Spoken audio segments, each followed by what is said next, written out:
নমস্কার, মমতাজ কিচেনে আপনাদের সবাইকে স্বাগত জানাই। এখানে আমি 1 কেজি আম নিয়েছি।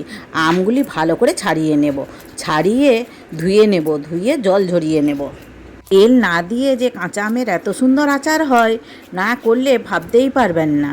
আর এই আচার 1 বছর পর্যন্ত অনায়াসেই রাখা যেতে পারে।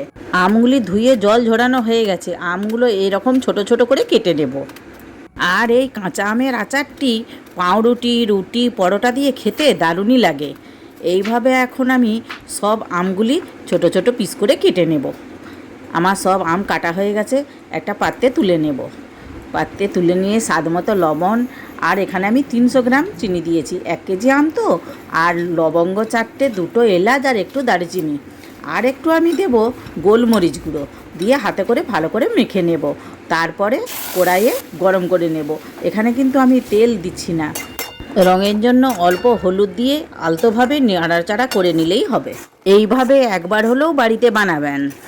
হ্যাঁ, দেখুন এখন আমার আচার কিন্তু খুব সুন্দর হয়ে গেছে, আর দেখতেও কত সুন্দর হয়েছে, আর খেতে তো দারুণই হয়। আর এইভাবে বানিয়ে আপনারা 1 বছর রেখে দিতে পারেন। আমার ভিডিওটি ভালো লাগলে একটা লাইক, কমেন্ট ও শেয়ার করবেন। প্লিজ সাবস্ক্রাইব করবেন। ফেসবুক থেকে দেখলে ফলো করবেন।